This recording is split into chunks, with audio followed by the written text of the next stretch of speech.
Hi, Joan Donahue, League of Women Voters, Riverside. Currently, our Charter Review Committee is reviewing our city charter for potential amendments to be placed on the November 2020 ballot. Would you support or oppose these two possible changes? Amend the charter to require that the council meet 4 days a month instead of 2, as they have recently switched. Or second, allow the mayor to vote on all motions before the council. Thank you.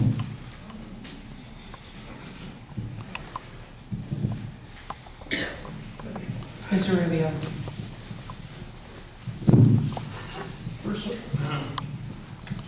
First of all, I thank you for the question, and I want to just say a couple of things about the way the city council meets. As a businessman, I have to run a business, and if I have a problem, I have to go away from my business, interrupt my day, and go down to the city council.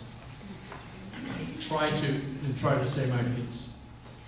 I believe that 4 days is what we should go back to. I also believe that we should go to a much more of an evening meeting. If the voters decide that they feel that the mayor should have a vote, let the people in the city decide that. I'm not going to make that decision. The voters should always decide. Thank you.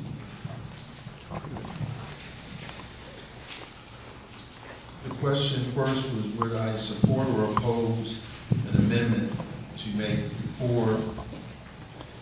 four days a month? Yes, I would. The second question would allow the mayor to vote. I believe our city charter, which was made by the citizens, voted on by the citizens, should stay as is. I think that our city manager, city council form of government as it works now is decent, and I think we should keep our mayor similar to our vice president. Thank you. So should we amend the city charter to make 4 meetings a month mandatory? I wouldn't have thought that would have been necessary in the past.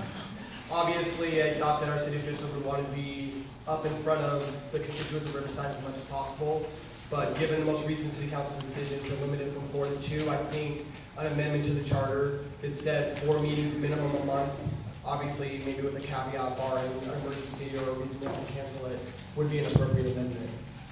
I don't think making a structural change to the voting nature of the council by adding the mayor as a voting member of that council, I think his role in breaking ties right now is appropriate. If I'm not exactly sure what would happen if there was a 4-4 tie with the mayor's vote.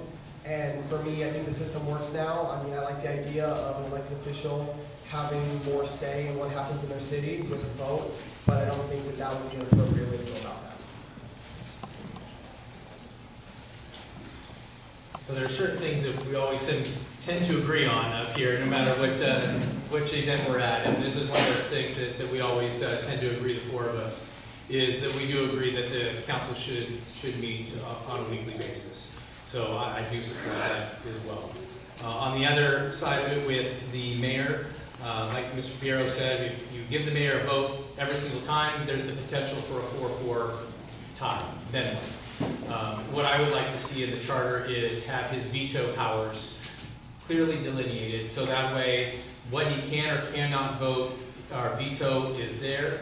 The ability for the city council to override a veto is clearly there. I think that is a system that would work. It allows the mayor, who is the only person who is elected by the entire city, to have that vote. If he or she sees something that they don't believe is right for the city, they can veto that, but then the city council obviously has the opportunity to override that veto if they so choose.